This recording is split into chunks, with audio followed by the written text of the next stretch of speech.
음식이 짜다니까 왜 이렇게 대충 하니? 시어머니의 날카로운 목소리가 부엌까지 들려왔습니다. 아니, 옳게. 조금만 더 신경 쓰지 그랬어. 아직도 엄마한테 잔소리를 들어야 해? 그리고 얄미럽게 말하는 시누이의 한마디는 가슴을 더 후벼 팠죠.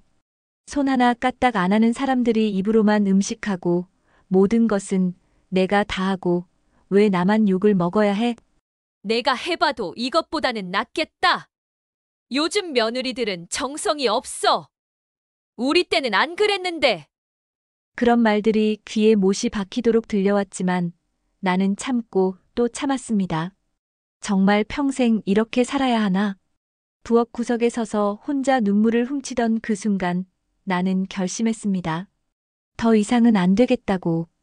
이제는 바뀌어야겠다고. 이제부터 진짜 이야기가 펼쳐집니다.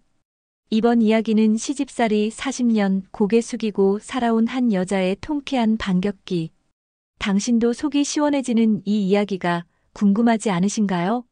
이야기 계속 보시기 전에 무료 구독 버튼과 좋아요 눌러주시면 큰 힘이 됩니다. 그럼 이제 진짜 반전이 시작되는 이야기 속으로 들어가 볼까요? 칠순이 코앞인데도 시집 와서 40년 넘게 명절상 차린 것도 모자라 이번엔 시댁 행사까지 도맡게 될 줄이야. 남편이 어머니 기일이니까 이번엔 좀 성대하게 하자 한마디 던진 그날부터 내 삶은 지옥이었죠. 새벽 4시 반 알람 시계 소리에 부스스 일어났습니다. 아직 깜깜한데 벌써 움직여야 했어요. 세수 대충하고 옷 갈아입으니 거울 속 내 모습이 처참했습니다. 주름살 가득한 얼굴에 푸석푸석한 머리칼. 이 나이에도 남의 눈치 보며며 살아야 하는 내 처지가 한심했죠. 텅 빈 장바구니를 들고 시장으로 향했어요. 찬바람이 뺨을 후려쳤지만 발걸음을 멈출 수는 없었습니다. 골목마다 좌판이 줄지어 서 있었고 상인들의 고함 소리가 귀를 때렸습니다. 아주머니, 이 생선 봐요. 오늘 잡은 거라 신선해. 고등어는 이 집에서 사야 돼요. 살이 통통하다니까. 상인 아주머니가 큰 소리로 외치니 괜히 주눅이 들었어요. 시어머니 눈에 들어야 하는데 조금이라도 신선하지 않으면 또 잔소리가 시작될 테니까요. 한 마리씩 꼼꼼히 살펴보며 골라 담았습니다. 이 무는 어때요? 단단해 보이는데? 저기 배추도 좀 골라주세요. 큰 걸로요. 이것저것 사다 보니 양손에 봉지를 잔뜩 들게 됐어요. 손가락이 빨갛게 퉁퉁 부어 올랐습니다. 무거워서 팔이 빠질 것 같았죠. 잠깐 버스 정류장 벤치에 앉아 숨을 고르며 생각했어요. 다른 집 사람들은 여행 다닌다는데 나는 평생 이 집만 지고 사는 거야. 옆집 김씨네는 작년에 제주도 갔다 왔다는데 그리고 박씨네도 부산 다녀왔다고 자랑들 했었고 나는 언제 한번 편히 쉬어볼까? 한숨을 푹 내쉬고 다시 일어났습니다. 버스 2번 갈아타고 집에 도착하니 다리가 후들후들했어요. 아파트 계단 올라가는 것도 힘들어서 중간에 2번이나 쉬어야 했죠. 현관문을 열자마자 남편의 목소리가 날아왔어요. 여보, 나 신문 좀 가져다 줄래? 나는 손에 들린 봉지를 보여주며 애써 참았죠. 나 지금 2손이 꽉 찼는데 조금만 움직이면 안 돼? 에이, 나는 허리 아파서 무거운 거 못 든다니까. 남편은 여전히 소파에 앉아 TV만 보고 있었습니다. 속에서 불덩이가 치밀어 올랐지만 아이고 또 참아야 했죠. 부엌에 들어서니 바구니 속 채소와 고기가 산더미처럼 쌓였습니다. 무 20개, 배추 5포기, 당근 1봉지, 소고기 3kg, 돼지고기 2kg. 이걸 언제 다 손질하나 막막했어요. 칼을 잡고 물을 썰기 시작했습니다. 뚝뚝뚝 칼소리가 부엌에 울렸어요. 양파 썰 때는 눈물이 주르르 흘렀지만 그게 양파 때문인지 내 신세 때문인지 모르겠더라고요. 기름에 재료를 볶으니 김이 모락모락 올라왔습니다. 눈이 매워도 손은 멈출 수 없었죠. 그러던 중 시누이에게서 전화가 왔습니다. 옳게. 탕은 꼭 사골로 끓여. 하루 종일 끓여야 맛있다니까. 나는 손에 묻은 양념을 행주로 닦으며 억지로 대답했어요. 알았어. 최대한 정성 들여볼게. 그리고 저는 기름 많이 쓰면 안 돼. 적당히 써야 느끼하지 않거든. 아, 그리고 나물도 간 세게 하지 마. 우리 남편 혈압 있잖아. 속으로 피식 웃음이 났습니다. 자기는 손가락 하나 까딱 안 하면서 말은 어찌나 잘하는지 참 얄미웠죠. 아, 맞다. 젓갈도 너무 짜게 하지 말고 김치는 좀 덜 익은 걸로 내놔. 우리 시아버님이 좋아하시거든. 한참 떠들고 나서야 전화를 끊었어요. 귀가 아플 지경이었습니다. 잠시 후 시어머니가 부엌에 들어와 날카로운 눈빛을 보냈습니다. 이게 무슨 냄새야? 김치가 왜 이렇게 시큼해? 너 오래된 거 쓴 거 아니지? 아니에요, 어머니. 이번에 새로 담근 김치예요. 내가 했으면 더 맛있었을 텐데. 아무튼 잘 좀 해라. 사람들 와서 뭐라고 하면 어쩌려고. 그 말에 손이 덜덜 떨렸습니다. 평생을 이 집에 바치며 살아왔는데 여전히 인정받지 못하는구나. 가슴이 철렁했죠.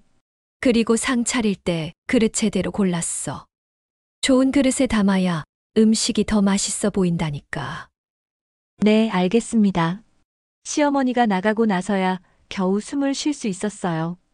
시간은 흘러 해가 기울고 부엌은 완전한 전쟁터가 됐습니다. 전 굽는 소리, 탕 끓는 소리, 전화벨 소리까지 섞여 온몸이 녹초가 됐어요. 발은 퉁퉁 부어오르고 허리는 끊어질 것 같았습니다. 아이고 허리야 혼잣말을 하며 잠깐 손을 멈췄어요. 바로 그때 남편이 고개를 부엌 문틈으로 내밀었습니다. 여보, 아직 멀었어. 사람들 곧 도착한다는데 7시까지 준비 끝내야 한다며. 시계를 보니 벌써 5시 반, 아직 해야 할 게 산더미였어요. 저는 반도 못 붙였고 나물 무침도 간 봐야 하고 상 차리는 것까지 생각하니 숨이 막혔습니다. 조금만 더 기다려요. 금방 끝날 것 같은데 떨리는 목소리로 대답했지만 남편은 혀를 차며 나갔어요. 참, 그리고 형님네도 올 텐데 아이들 간식도 좀 준비해둬. 애들이 뗐으면 곤란하잖아. 문 닫히기 직전에 던진 말에 정말 숨이 턱 막혔습니다. 간식까지? 이미 정신이 없는데? 냉장고를 뒤져 과자라도 찾아봐야겠다 싶었는데 그마저 떨어진 상태였어요. 편의점이라도 다녀와야 하나 고민하다가 시간이 없어서 포기했습니다. 주방에서는 지지직 소리와 함께 기름이 튀어 손등을 때렸습니다. 아, 작은 비명이 터져 나왔지만 그런 건 신경 쓸 겨를이 없었죠. 빨갛게 데인 손등을 찬물에 잠깐 대고 또다시 프라이팬 앞에 섰습니다. 엄마 나 배고파요. 갑자기 막내 며느리 목소리가 들려왔어요. 손자를 데리고 일찍 왔나 봅니다. 응, 곧 준비할게. 조금만 기다려. 손에 든 뒤집개가 후들후들 떨렸어요. 혹시 우유 있어요? 애가 목말라 하는데 며느리의 부탁에 냉장고를 열어봤지만 우유는 아침에 다 떨어진 상태였습니다. 미안해, 우유가 없네. 물이라도 줄까? 아니요, 괜찮아요. 며느리는 아쉬운 표정이었지만 별말 없이 나갔어요.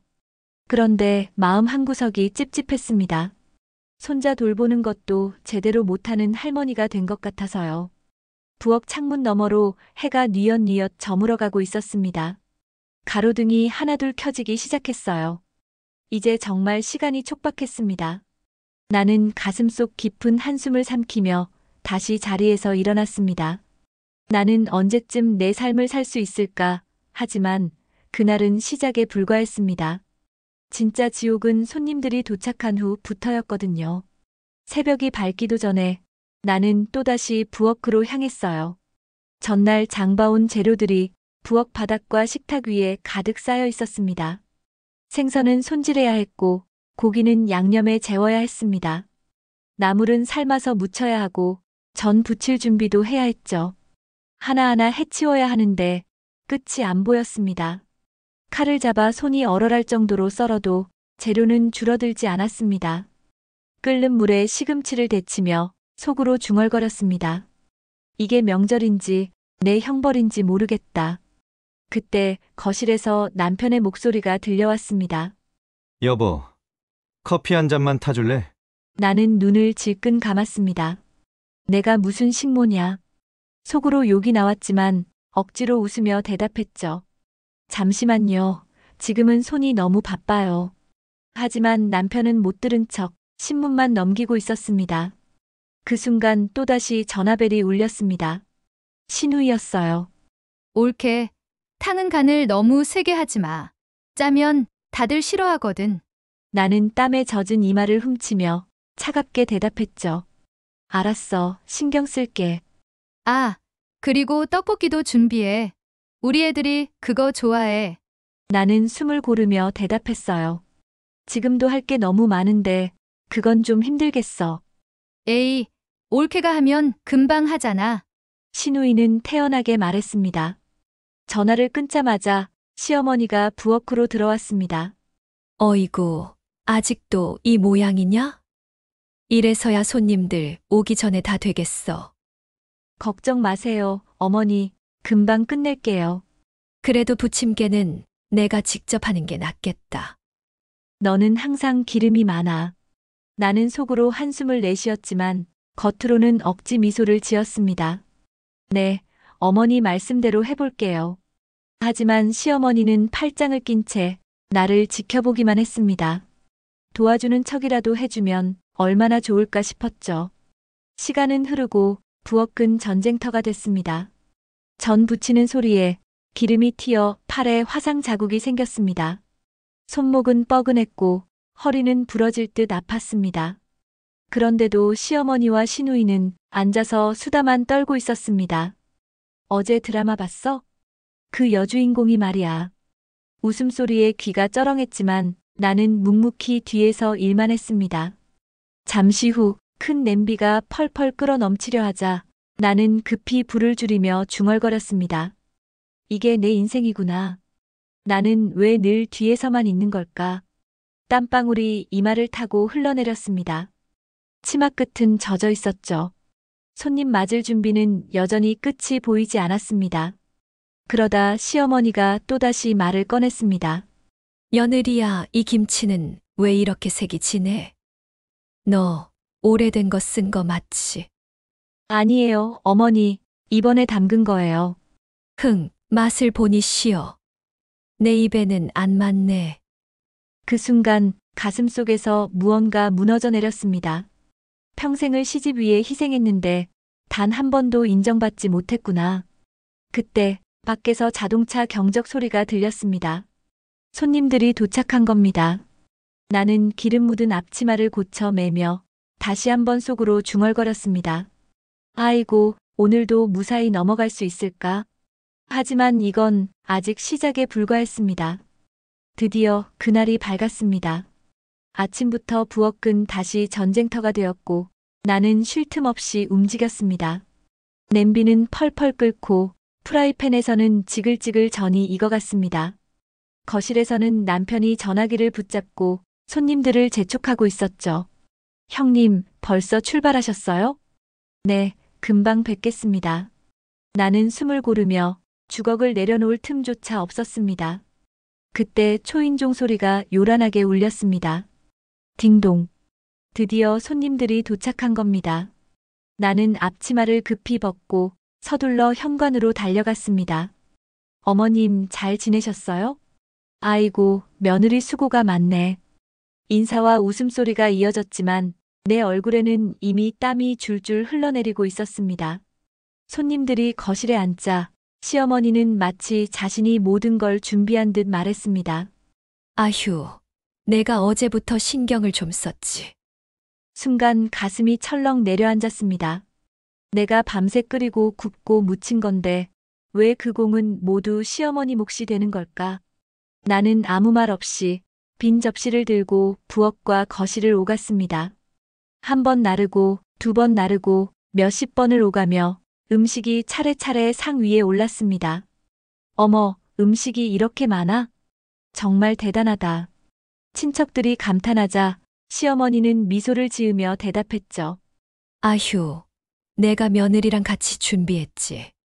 거의 내가 한 거나 다름없어. 나는 속으로 피가 거꾸로 솟는 듯 했지만 그저 고개를 숙이고 접시를 닦았습니다. 그때 옆에서 신우이가 거들었습니다.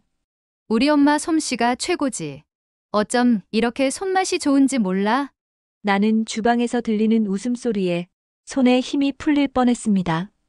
내가 없었으면 이 상이 차려지지도 않았을 텐데. 하지만 누구 하나 그 사실을 말해주는 사람은 없었습니다. 식탁 위에서는 웃음과 수다가 넘쳐났고 나는 그 사이를 쉴 새 없이 오가며 음식을 날랐습니다. 뜨거운 국그릇을 들고 손바닥에 화상을 입을 뻔하기도 했습니다. 빈 접시를 치우려 몸을 숙일 때마다 허리가 뻐근하게 쑤셨습니다. 그럼에도 불구하고 손님들의 대화는 내게 단 한 번도 닿지 않았습니다. 이번에 아들이 승진했대? 딸은 또 어디 좋은데 취직했다던데.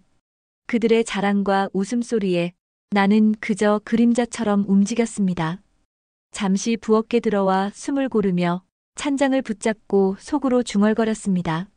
나는 왜 늘 이런 자리에서 보이지 않는 사람이 되는 걸까? 그 순간 남편이 거실에서 소리쳤습니다. 여보, 여기 국 좀 더 갖다 줘. 나는 재빨리 그릇을 챙겨 나갔습니다. 그때 친척 한 명이 나를 보며 말했죠. 며느리 손이 야무지네. 정말 보기 좋아. 하지만 시어머니는 곧바로 말을 끊었습니다. 아휴, 우리 집안은 원래 이런 솜씨가 좋아. 내가 어려서부터 며느리 교육을 잘했지. 그 순간 가슴속에서 무언가 쿵 하고 내려앉았습니다. 내 노력이 누군가의 자랑거리가 되는 순간 그 주인공은 항상 내가 아니었죠. 손님들은 여전히 웃고 떠들었고 내 자리에는 빈 의자만 남아 있었습니다. 나는 다시 부엌으로 들어가며 한숨을 내쉬었습니다. 언제쯤 나는 인정받을 수 있을까? 하지만 그날의 모욕은 아직 시작도 되지 않았습니다. 식탁 위에 모든 음식이 올라가고 손님들이 젓가락을 들자 나는 겨우 부엌 문턱에 기대어 숨을 고를 수 있었습니다. 허리와 다리는 천근만근이었고 손은 기름과 양념에 쩔어 있었습니다. 하지만 누구도 내 고생을 묻지 않았습니다. 모두가 오직 웃고 떠드는 데만 열중했죠. 어머님, 고기가 너무 부드러워요. 탕 국물이 진하네. 정말 손맛이 남다르세요. 칭찬이 쏟아질 때마다 시어머니는 흐뭇한 미소를 지었습니다. 아휴, 내가 정성 좀 들였지. 며느리도 옆에서 도왔고. 그 순간 내 속은 문드러지는 듯 했습니다. 내가 밤새도록 손질하고 내가 땀으로 끓여낸 탕인데 왜 그 모든 공이 시어머니 입으로 옮겨가야 하는 걸까요? 나는 말없이 빈 그릇을 치우며 눈물을 속으로만 삼켰습니다. 그래, 또 참자. 오늘 하루만 버티자. 그러나 그 인내심은 곧 무너지고 말았습니다. 손님들이 식사를 마치고 식탁 위에는 빈 접시와 그릇만 가득 쌓였을 때 시어머니가 갑자기 젓가락을 내려놓으며 말했습니다. 근데 음식이 좀 짰어. 너 요즘은 나이 들어서 입맛이 둔해졌니? 그 순간 내 얼굴이 굳어졌습니다. 네, 짰다고요? 나는 조심스레 되물었죠. 그러자 신우이가 곧장 거들었습니다. 맞아요, 옳게. 조금만 신경 썼으면 더 좋았을 텐데. 어쩐지 탕이 간간했어. 순간 목구멍이 꽉 막혀왔습니다. 내가 들은 건 칭찬이 아니라 날카로운 비난이었죠. 나는 겨우 입술을 깨물며 말했습니다. 죄송합니다. 다음에는 더 신경 쓸게요. 하지만 시어머니는 고개를 저으며 더 세게 말을 던졌습니다. 아휴, 뭐 죄송할 건 없고. 그냥 내 솜씨가 그 정도라는 거지. 그 말에 손에 들고 있던 그릇이 덜덜 떨렸습니다. 내가 없는 듯 취급받는 것도 억울한데 이젠 사람들 앞에서 공개적으로 모욕까지 당하는구나. 순간 눈앞이 아찔해졌습니다. 그럼에도 손님들은 아무렇지 않게 웃으며 대화를 이어갔습니다. 이번에 사촌이 집을 샀다지? 아이고, 축하할 일이네. 그들의 웃음소리에 나는 점점 더 외로워졌습니다. 내가 이 집에서 뭘 잘못했을까? 왜 이렇게까지 살아야 할까? 내 속마음은 벼랑 끝에 몰렸습니다. 그때 남편이 한마디 거들었습니다. 여보, 너무 예민하게 듣지 마. 어머니가 괜히 하신 말씀 아니잖아. 남편의 말은 나에게 칼이 되어 내 가슴을 찌르는 듯 했습니다. 그래, 당신은 늘 그랬지. 한 번도 내 편이 아니었어. 내가 삼킨 눈물이 이제 목구멍까지 차올랐습니다. 빈 그릇을 들고 부엌으로 향하며 나는 속으로 절규했습니다. 내가 언제까지 이 모욕을 견뎌야 하나. 그러나 이건 단지 시작에 불과했습니다. 그날 밤 내 서름은 결국 폭발하게 될 테니까요. 그날 밤 손님들이 모두 돌아가고 집안이 조용해졌습니다. 나는 부엌에 남아 설거지 더미를 바라보고 있었습니다. 산더미처럼 쌓인 접시와 그릇들, 기름때와 국물 자국이 얼룩덜룩했죠. 손에 고무장갑을 끼고 수도꼭지를 틀자 쏴 하는 물소리가 방안을 가득 채웠습니다. 그 물소리 속에 내 가슴 속 울음이 터져 나왔습니다. 나는 수도꼭지를 붙잡고 억눌렀던 눈물을 쏟아냈습니다. 내가 뭘 그렇게 잘못했나? 평생 일만 했는데. 눈물이 떨어져 접시에 고였습니다. 그 순간 주방 문이 열렸습니다. 남편이 들어와 무심하게 물었죠. 여보, 왜 그래? 또 예민하게 구네. 순간 내 가슴이 쿵 하고 내려앉았습니다. 예민? 내가 예민하다고? 내가 이 집에서 몇 년을, 아니, 몇십 년을 참아왔는데 남편은 얼굴을 찡그리며 말했습니다. 아, 또 시작이네. 피곤하니까 그만해. 그 말에 내 울음이 폭발했습니다. 당신은 한 번이라도 내 편이었어? 내가 힘들다고 할 때 단 한 번이라도 들어준 적 있어?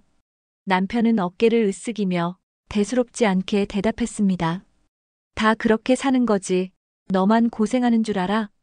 그 순간 내 눈에서는 불이 튀었습니다. 다 그렇게 산다고? 나는 아침부터 밤까지 부엌에서 허리가 부러져라 일했어. 손가락이 퉁퉁 붓고 허리가 부러질 듯 아팠다고. 남편은 짜증 섞인 한숨을 내쉬며 말했습니다. 됐어. 잔소리 그만해. 내일도 바쁘다. 그 말은 내 가슴을 산산조각 내버렸습니다. 나는 손에 쥔 접시를 덜컥 내려놓고 남편을 노려보며 외쳤습니다.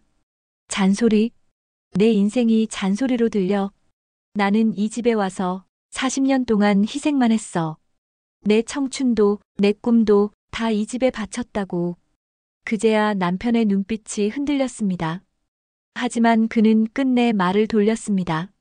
됐어. 그만 좀 해라. 그 말을 듣는 순간 내 무릎이 힘없이 꺾였습니다. 나는 바닥에 주저앉아 끝내 울음을 터뜨렸습니다. 내 인생은 왜 이리 서럽기만 할까? 눈물은 멈추지 않았습니다.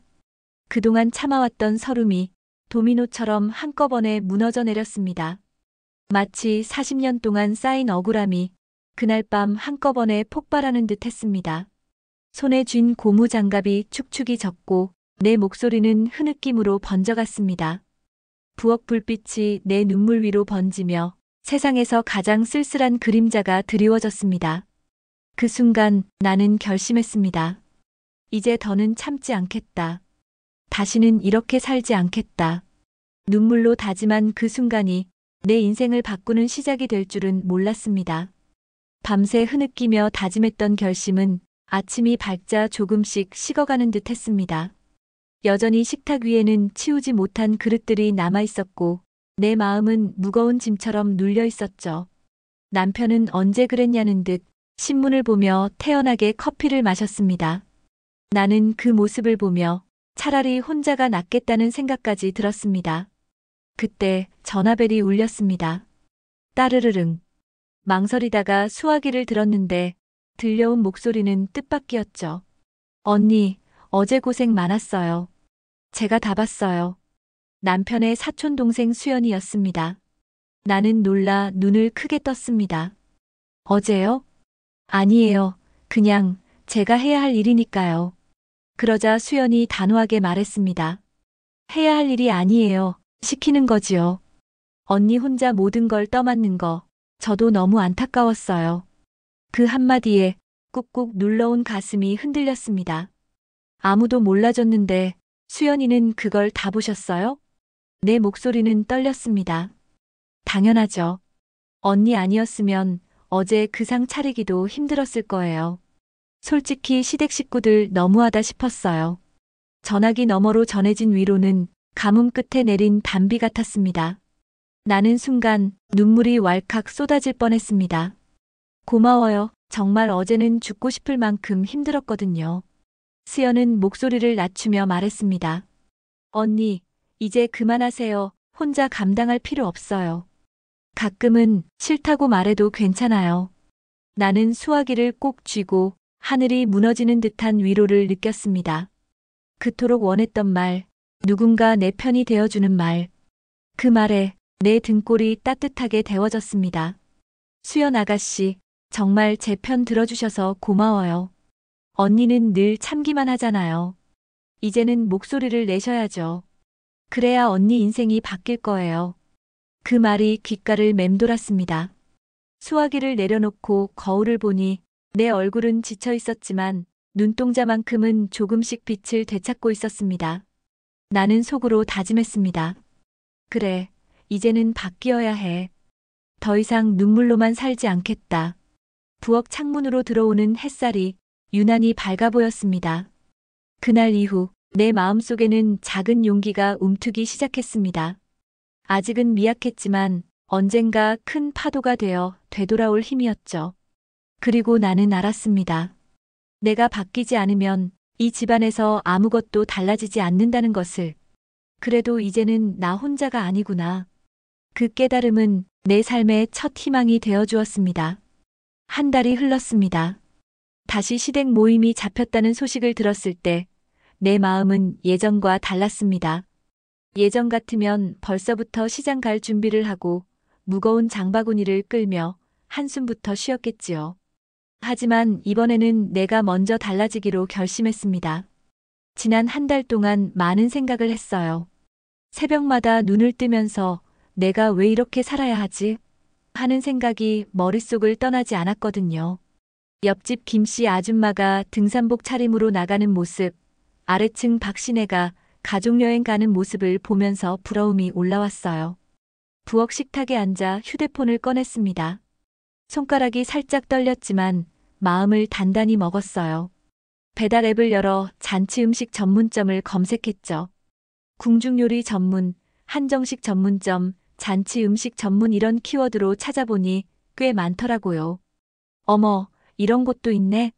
혼잣말을 하며 메뉴를 하나씩 살펴봤습니다. 잡채, 갈비찜, 모듬전, 탕까지 손님상에 필요한 건 전부 담았습니다. 가격을 보니 깜짝 놀랐어요. 내가 재료 사서 만드는 것과 비슷한 금액이었거든요. 그동안 내 노동력은 공짜였구나. 씁쓸한 웃음이 나왔습니다. 결제 버튼을 누르며 가슴이 시원하게 뚫렸습니다. 그래, 이번엔 내가 다르게 해보자. 내 인생을 찾기 위해서. 남편이 신문 보다가 고개를 들었어요. 여보, 이번엔 언제부터 준비할 거야? 미리 말해야 내가 도와주지. 아니요, 이번엔 준비할 게 없어요. 담담히 말했더니 남편이 어리둥절한 표정을 짓더라고요. 무슨 소리야? 사람들 온다는데 준비 안 하면 어떡해? 준비는 다 했어요. 걱정 마세요. 더 이상 설명하지 않았습니다. 궁금하면 그날 보라고 생각했어요. 드디어 모임 날이 되었습니다. 아침부터 마음이 두근두근했어요.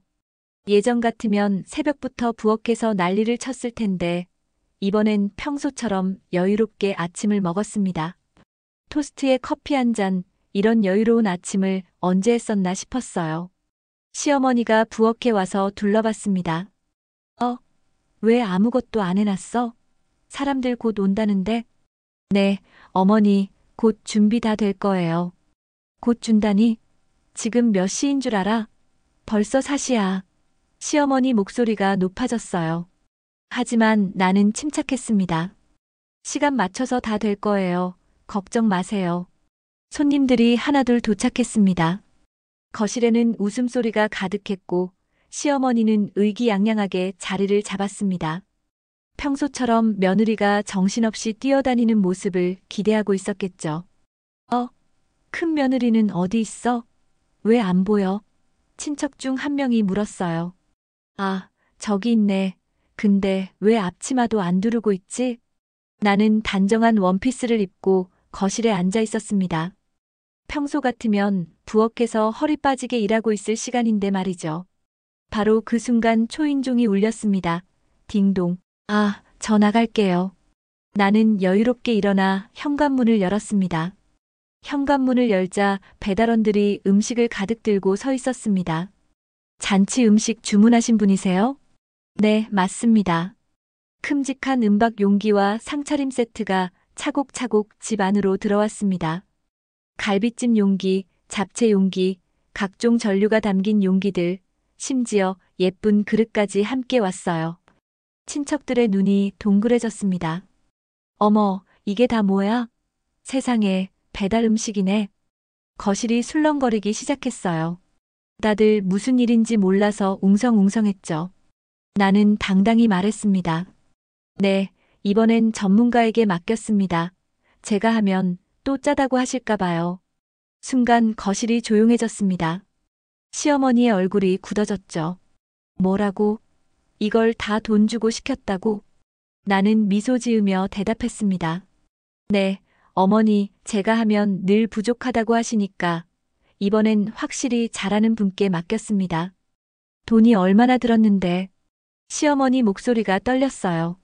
어머니께서 늘 말씀하시잖아요. 음식은 정성이라고. 그래서 정성스럽게 돈 주고 주문했습니다. 순간 여기저기서 킥킥 웃음이 터져 나왔습니다. 아이고, 며느리도 이제 달라졌네. 역시 요즘 세상은 이게 편하지. 우리도 이렇게 할 걸 그랬네. 신우이가 얼굴을 붉히며 말했습니다. 옳게 변했네. 예전엔 이런 사람 아니었는데. 나는 당당히 대답했죠. 네, 이제 저도 제 시간 좀 가지려고요. 앞으로는 제 몫을 제가 정합니다. 제 몫을 제가 정한다니? 그게 무슨 말이야? 신우이가 따져 물었어요. 말 그대로예요. 제가 할 일과 안 할 일을 제가 정하겠다는 뜻입니다. 남편도 놀란 듯 나를 바라봤습니다. 하지만 나는 눈을 피하지 않았습니다. 오히려 똑바로 쳐다보며 속으로 외쳤습니다. 그래, 이제부터는 내가 주인공이다. 내 삶의 무대는 내가 만든다. 음식 포장을 뜯기 시작했어요. 갈비찜이 윤기 잘잘 흐르며 나타났고 잡채는 색깔이 고와서 보기만 해도 먹음직스러웠습니다. 각종 전류도 바삭바삭하게 잘 튀어져 있었고요. 어머, 이거 진짜 맛있겠는데? 색깔 좀 봐. 우리가 해서는 이렇게 안 나오지. 음식은 하나같이 맛있었고 손님들은 연신 감탄했습니다. 갈비찜이 아주 부드럽네. 잡채도 간이 딱 맞아. 이전 어디서 시켰어? 너무 바삭해. 그 칭찬이 이번엔 시어머니에게로 가지 않았습니다. 모두의 시선은 나를 향하고 있었습니다. 역시 며느리가 센스 있네. 이런 방법도 있구나. 순간 가슴속이 뻥 뚫리는 듯 했습니다. 내가 처음으로 이 집안에서 인정받는 순간이었으니까요. 시어머니는 씁쓸한 표정을 지었지만 더 이상 뭐라 하지 못했습니다. 사람들이 다 좋다고 하는데 뭐라고 할 수 있겠어요? 그날 나는 처음으로 당당히 식탁에 앉았습니다. 빈 접시를 치우러 일어나지도 않고 다른 사람들처럼 수저를 들었죠. 음식을 천천히 씹으며 맛을 음미했어요. 내가 만든 게 아니라서 더 맛있게 느껴졌죠. 옳게, 다음에도 이렇게 할 거야? 신우이가 조심스럽게 물었어요. 생각해보니 이게 훨씬 좋네요. 시간도 절약되고 스트레스도 안 받고. 나는 웃으며 대답했습니다. 그 작은 반격이 내 삶을 바꾸는 시작이었습니다. 드디어 이제는 내가 웃는다. 그날 이후 내 마음속엔 작은 변화가 시작되었습니다. 늘 뒷전에서 허리 굽히던 내가 이제는 식탁에 당당히 앉을 수 있었던 겁니다. 그날의 배달 음식 사건은 시댁 식구들에게도 충격이었는지 아무도 예전처럼 내게 일을 떠넘기지 못했습니다. 시어머니조차 말을 아끼는 모습이었죠. 평소 같으면 얘는 왜 이렇게 게을러? 살림을 제대로 해야지. 이런 잔소리가 쏟아졌을 텐데 이번엔 눈치만 살피며 말을 삼키더라고요. 나는 식탁에 앉아 처음으로 웃으며 수저를 들었습니다. 그동안 그림자 같던 내 자리가 비로소 한 사람의 자리로 바뀐 겁니다. 뜨거운 밥을 한 숟가락 떠서 입에 넣으니 이렇게 여유롭게 식사하는 게 언제 이후였나 싶었어요. 며느리도 이제 편해 보이네. 그래, 뭐 꼭 고생만 하라는 법 있나? 친척들의 말에 나는 고개를 끄덕이며 대답했습니다. 이제 제 몫은 제가 정합니다. 제가 할 수 있는 만큼만 하겠습니다. 순간 거실 공기가 조금 달라졌습니다. 남편은 놀란 듯 나를 바라봤지만 이내 고개를 숙이며 미소 지었습니다.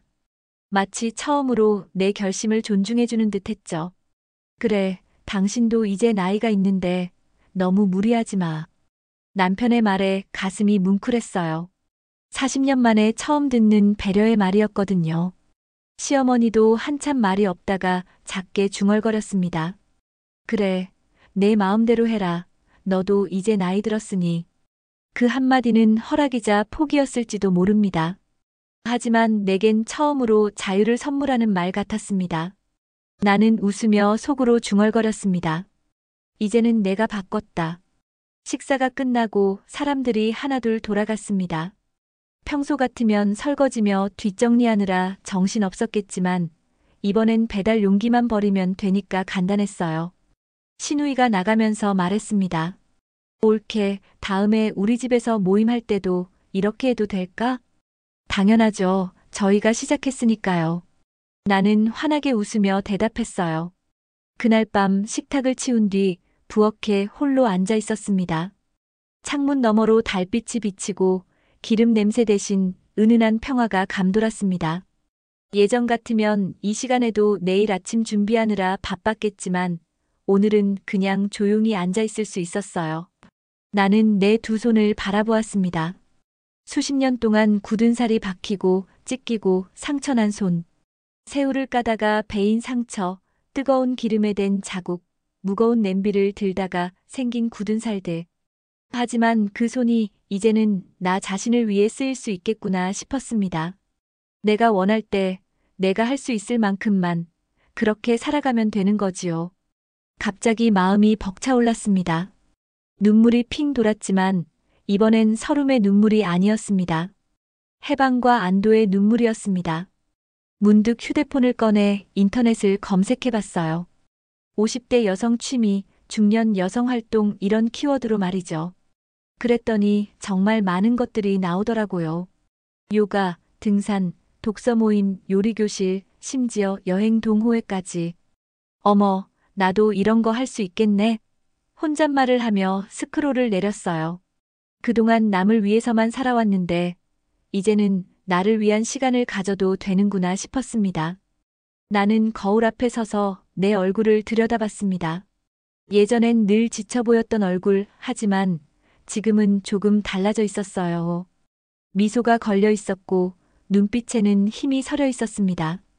그래, 이제부터는 내가 주인공이야. 거울 속 내 모습에게 말했어요. 다음 날 아침 남편이 커피를 마시며 신문을 보고 있었습니다. 평소 같으면 내가 바로 아침 준비를 시작했겠지만 이번엔 천천히 샤워부터 했어요. 따뜻한 물이 온몸을 감싸니 정말 오랜만에 여유를 느꼈습니다. 늦은 아침을 차리며 남편에게 말했어요. 여보, 앞으로는 시댁일 미리 말해주세요. 저도 제 계획이 있거든요. 무슨 계획? 남편이 궁금해했어요. 요가원 등록하려고요. 그리고 독서 모임도 알아보고 있어요. 당당히 말하니 남편이 깜짝 놀라더라고요. 언제부터 그런 생각을? 어제부터요. 이제 제 시간도 좀 가져야겠다고 생각했어요. 남편이 잠깐 말없이 있다가 고개를 끄덕였어요. 그래, 좋은 생각이야. 당신도 당신만의 시간이 필요하지. 점심 준비를 하면서도 기분이 좋았어요. 예전에는 또 해야 하나 싶었는데 이제는 내가 원해서 하는 거야 하는 마음이었거든요. 같은 일이라도 마음가짐이 다르니까 이렇게 달라지는구나 싶었습니다. 오후에 시어머니가 부엌에 오셨어요. 얘야, 어제는 좀 놀랐다. 평소와 다른 조심스러운 톤이었어요. 어머니, 제가 무례했나요? 나는 차분히 물었습니다. 아니야, 그런 게 아니라 너도 이제 생각이 있구나 싶어서. 시어머니가 한숨을 쉬셨어요. 내가 너무 당연하게 생각했나 보다. 그 말을 들으니 마음 한구석이 따뜻해졌어요. 완전한 사과는 아니었지만 시어머니 나름대로는 인정하는 말씀이었거든요. 그 순간 알았습니다. 이제야 비로소 나는 내 자리를 찾았다는 것을, 그 누구의 며느리도 아닌, 그 누구의 그림자도 아닌 나라는 이름으로 살아갈 수 있으므려. 저녁 무렵 창가에 앉아 일기를 써봤어요. 오랜만에 쓰는 일기였죠. 오늘부터 내 인생 2막이 시작됐다. 40년 동안 남들을 위해 살았으니 이제는 나를 위해 살아보자. 늦었다고 생각하지 말고 지금이 가장 빠른 때라고 생각하자. 그래서 나는 또박또박 다짐했습니다. 앞으로의 내 인생은 내가 선택한다. 그리고 부엌불을 끄며 조용히 미소 지었습니다. 이제는 웃으면서 말할 수 있습니다. 손님 맞이한 건 나였지만 이제 내 인생의 주인공도 나예요. 1년이 흘렀습니다. 계절이 4번 바뀌는 동안 내 삶도 완전히 달라져 있었어요. 그날의 배달 음식 사건이 내 인생의 터닝 포인트였다는 걸 이제야 확실히 알 수 있습니다. 아침 7시 알람 소리에 눈을 뜨지만 이제는 무거운 마음이 아니에요. 오늘도 내가 원하는 하루를 시작할 수 있다는 기대감으로 일어납니다. 침대에서 스트레칭을 하며 몸을 깨우고 거울 앞에 서서 환하게 웃어봐요. 오늘도 멋진 하루 만들어보자. 혼잣말을 하며 세수를 합니다. 요가원을 다닌 지 벌써 8개월째예요. 처음엔 몸이 뻣뻣해서 간단한 동작도 힘들었는데 이제는 제법 유연해졌어요. 무엇보다 마음이 편안해졌죠. 선생님이 말씀하시는 나 자신과의 소통이라는 게 뭔지 이제 알 것 같아요. 언니, 오늘 진짜 얼굴이 화사해 보여요. 요가원에서 만난 친구 미경이가 말했어요. 그래요? 기분이 좋아서 그런가 봐요. 나는 웃으며 대답했습니다. 독서 모임도 빼놓을 수 없는 즐거움이 됐어요. 한 달에 2번 동네 카페에서 만나는 7명의 아줌마들, 모두 비슷한 나이대지만 각자 다른 이야기를 가지고 있어요. 책을 통해 나누는 대화가 이렇게 재미있을 줄 몰랐죠. 이번 책은 정말 공감됐어요. 주인공이 50대의 새로운 인생을 시작하는 이야기잖아요. 내가 말하자 다들 고개를 끄덕였어요. 맞아요. 우리랑 비슷한 상황이네요. 늦었다고 생각하지 말고 지금부터 시작하면 되는 거죠. 집에서의 분위기도 180도 달라졌어요. 이제는 시댁 모임이 있을 때마다 자연스럽게 배달 음식을 주문해요. 처음엔 어색해했던 가족들도 이제는 당연하게 받아들입니다. 여보, 이번 주말에 형님 댁에서 모임 있다는데 뭘 준비할까?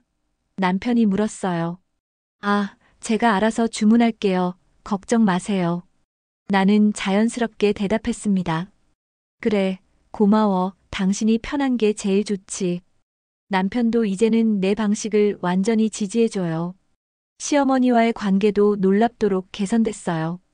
예전처럼 감시하고 지적하는 분위기가 아니라 서로 존중하는 사이가 됐죠. 얘야, 너 요즘 정말 젊어 보인다. 시어머니가 말씀하셨어요. 어머니도 요즘 편안해 보이세요. 진심으로 답했습니다. 그래, 서로 편하니까 좋구나. 그동안 내가 너무 옛날 방식만 고집했나 보다. 가장 큰 변화는 나 자신에 대한 생각이에요. 예전엔 항상 남들이 뭐라고 할까 걱정했는데 이제는 내가 원하는 게 뭘까를 먼저 생각해요. 지난주에는 용기를 내서 여행 동호회에 가입했어요. 다음 달에 제주도 2박 3일 여행을 간다고 하니 설레서 잠이 안 올 정도예요. 엄마, 여행 간다고? 혼자? 딸이 놀라며 물었어요. 응, 동호회 사람들이랑 같이. 왜 이상해? 아니야, 좋은데 엄마가 이렇게 적극적인 줄 몰랐어. 딸이 웃으며 말했죠. 엄마도 엄마 인생이 있어. 너희들 다 컸으니까 이제 엄마 시간 좀 가져야지. 부엌에서 요리할 때도 마음가짐이 달라요. 예전엔 해야 하는 일이었다면 이제는 하고 싶어서 하는 일이에요. 음악을 틀어놓고 콧노래를 부르며 요리하니 같은 음식도 더 맛있게 만들어져요. 어제는 신우이에게서 전화가 왔어요. 올케, 우리 집에서 모임할 때도 배달 음식 주문해도 될까? 옳게 따라 하고 싶어. 당연하죠. 처음엔 좀 어색하실 수도 있는데 익숙해지면 정말 편해요. 맞아. 왜 진작 이렇게 안 했을까 싶어. 옳게 덕분에 눈 뜬 것 같아. 그 말을 듣고 뿌듯했어요. 내가 바뀌니까 주변 사람들도 따라서 바뀌는구나 싶었거든요. 오늘도 하루를 마무리하며 일기를 써봅니다. 1년 전에 나에게 말해주고 싶다. 내가 지금 힘들어하는 시간들이 헛되지 않을 거라고. 그 모든 경험이 너를 더 단단하고 지혜로운 사람으로 만들어줄 거라고. 그리고 50대에도 새로운 꿈을 꿀 수 있다고, 늦지 않았다고 말해주고 싶다. 창밖을 보니 오늘도 달이 밝습니다. 예전에는 그 달빛이 외롭게 느껴졌는데 이제는 따뜻하고 평화로워요. 내 마음이 달라지니까 세상도 다르게 보이는구나 싶어요. 거울 앞에 서서 내 얼굴을 바라봅니다. 주름은 여전하지만 눈빛이 살아있어요.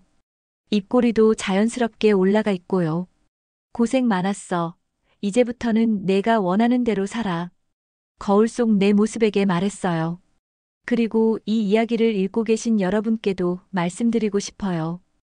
혹시 지금 누군가를 위해서만 살고 계신가요? 자신의 꿈을 포기하고 계신가요? 그렇다면 기억해 주세요. 늦었다고 생각하지 마세요. 지금이 가장 빠른 때예요. 작은 변화부터 시작해 보세요. 내가 그랬듯이 여러분도 분명히 할 수 있어요. 손님 맞이한 건 나였지만 이제는 내 인생의 주인공도 나예요. 여러분도 여러분 인생의 주인공이 되시길 바라요. 세상의 모든 며느리들, 모든 엄마들, 모든 여성들이 자신만의 행복을 찾으시길 응원합니다. 이 이야기가 마음에 드셨다면 구독, 좋아요 눌러주세요. 여러분의 작은 클릭이 큰 힘이 됩니다. 댓글로 여러분의 이야기도 들려주세요. 여러분의 응원이 최고의 선물입니다. 감사합니다.